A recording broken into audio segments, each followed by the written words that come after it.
can't get it running. It's getting fuel up to the carburetor easy. This was really, it was filling it up. But it'll start, idle, and then stall out, pump it a few times, fire it back up. So I think it's probably got some scuzz in the carburetor. It's what we kind of expected.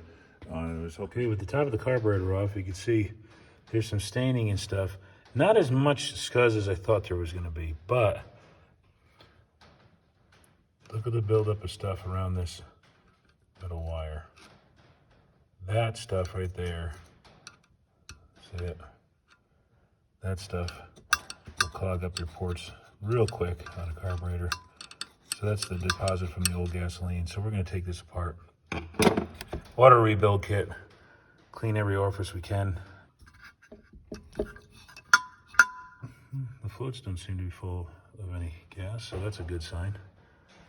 So we'll get this thing all cleaned up and looking like new. I already had a kit put in it, but I don't know how long ago it was, and it was obviously, they did it before this gas turned and it went bad. So when I'm pumping it, it's not really squirting too well.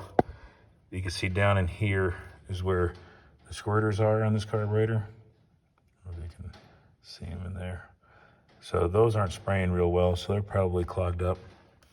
This screw will take that out, and we'll be able to clean those orifices out and make sure everything's flowing correctly. Not much to these carburetors, very few gaskets. You got your main top gasket here, gaskets underneath these, and a few other little things. We'll put some new stuff in, make it good. It's always good when you find a problem. And here's one of the main jets. You can't even see through it. So these things are clogged completely. No wonder this thing wouldn't run very long. You can see it's all scuzzed up. I can't even read the numbers on it. So yes, we definitely have to rebuild this carburetor. Well, that makes it feel better. Pulled the jets out. Both of them were 62s. After I cleaned them up a little bit, got them soaking, and look at all the stuff that's coming off it already. Soaking in lacquer thinner. Then I pulled the front float out, and look how disgusting that bowl is. You can see where the float just sat on that piece for a long time. It's just built up scuzz all around it. Look at those jets, look like they're rusted, and they're not even metal. So number 54 jets in the front and 62s in the rear. I'm just gonna let them sit in here and soak a little bit. I ran a small diameter wire, a piece of mechanics wire, fit through the hole, no problem, clean those out. And I poured some lacquer thinner in the bowls to help loosen up some of the stuff here while we're waiting on our gasket set to come in. But we got lots of descuzzing to do. There's quite a bit in that front bowl, more so than the rear. Look how clogged up that power valve is. You can barely move that spring. There's so much crap in between it. And those ports are just gunked up with everything. Man, oh man. Yeah, there's no way this car was gonna run good with this carburetor. You can see a lot of scuzz down there still. I gotta get a can of carb cleaner. I was out. I just used, look at this. Ugh. I used some lacquer thinner and let it soak in there for a little bit and dumped it out, and it helped already. But this stuff's gonna take a lot of forced air and scrubbing. And some good heavy duty carburetor cleaner to get this crap out of here. So this is, whoa, man, oh man. All right, we're gonna adjust that there. I already turned it in a little bit. Let's see what we end up with.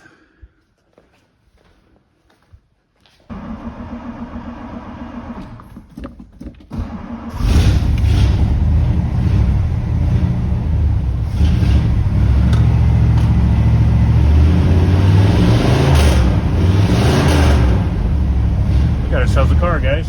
We got on the road yesterday, and we're gonna let this warm up. I still got to top off the antifreeze, and I'm gonna have my wife take me out to dinner tonight. Ooh, let's see if the transmission shifts. Oops. Well, first we gotta keep it running.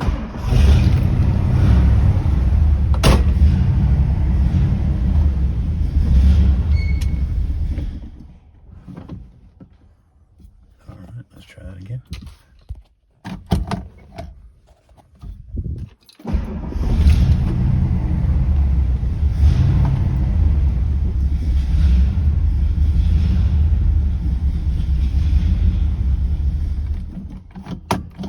got forward and we have reverse.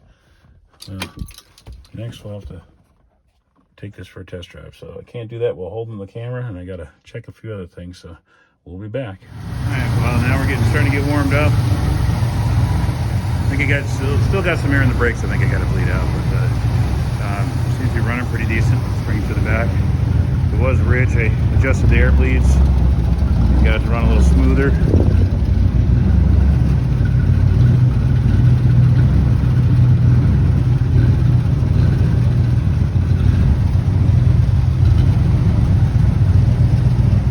Sounds pretty good.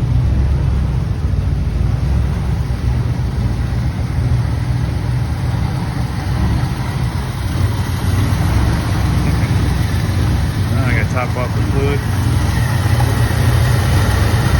Starting to get some temperature in there. It's starting to move there. Once that burps down, we'll get the air out of it, cap that, and we'll have our antifreeze full. And try to move it. So I was sitting here idling, I might as well go over what we did. Got rid of the wire wheel hubcaps. Woo! And what I used, those that I had in stock, they're actually 62 Impala hubcaps, which is very similar. It's the right era for the car. So I just kind of used the Dremel and cut the bow tie out, and then just painted the backside of it silver. So not exactly what I want on the car, but it'll suffice until we finally get the mags we want.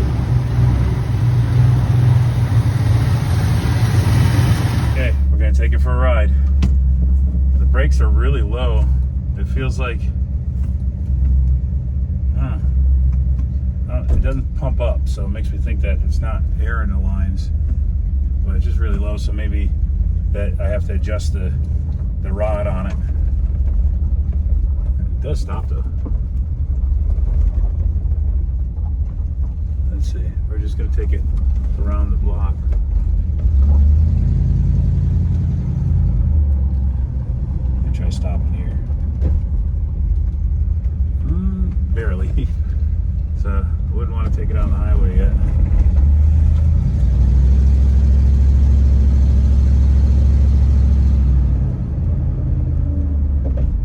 Shifts, all the gears are there.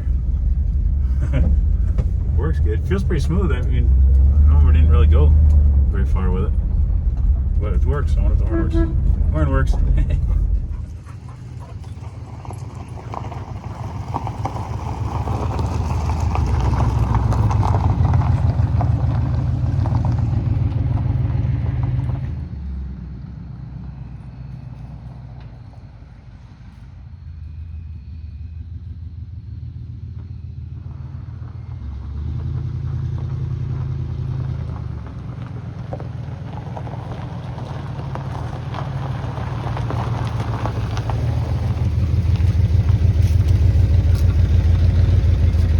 Alright guys, here we are.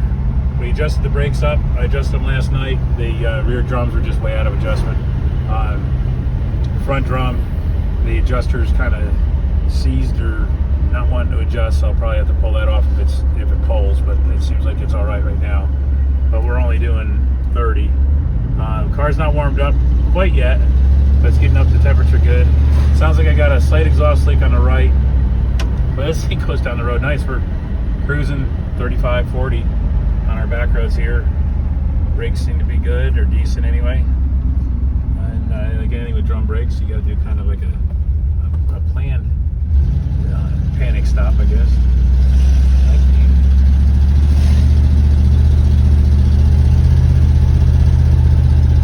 It feels good. I mean, this thing, it's the first time I've driven a T-Bird of any year.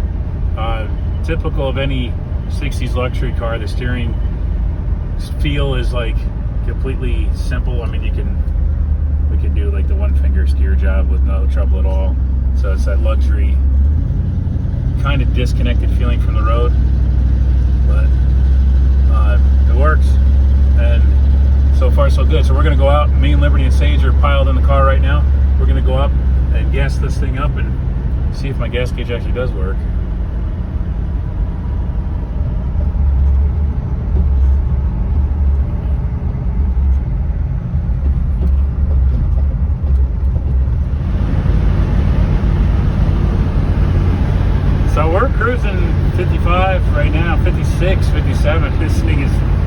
it doesn't fall, nice and straight. I think Sonny's gonna like this. It's gonna be a nice little cruiser. All right, now I just gotta get to the gas station without running out. We got a couple gallons in, but it's gonna be tough. Almost made it. The car was running good. I'm pretty sure it's vapor lock. It conked out on the side of the road like we were running out of fuel. We're getting fuel, we're getting plenty of spark. So I was waiting, trying to get a hold of people. Adam, he works at Rib Country, but he's now our pit crew. He stopped to see if we needed help, and he's an old FE guy anyway. So we bypassed the hose that goes under the carburetor, and sure enough, it was bubbling fuel pretty good. So we cracked the line loose, relieved the pressure, let it cool down, talked hot rods for a little while, came back, connected that hose back up, hit the key, it fired up. So we're hoping that we can finish our test drive and make it home successfully, and then buy a few heater hoses over the next couple days. And nice full moon, but it'd be nice if we were already on the trailer. Carburetor's fine. Took the top of the carburetor off. Its float levels are where it's supposed to be. The guy that stopped, Adam, that stopped to help us, we thought we had it linked with a vapor lock. I kind of doubted it, but kind of seemed plausible. So we bypassed that hose, and it's doing the same thing. So we're just going to wait for a trailer. And my buddy Jim are coming out with my dad's car trailer, and we're going to get this thing up on there. And we've coasted it down to get it a little bit on more of a flat area. And now my brand new gas tank is leaking. You can see the bottom. Not a very good maiden voyage.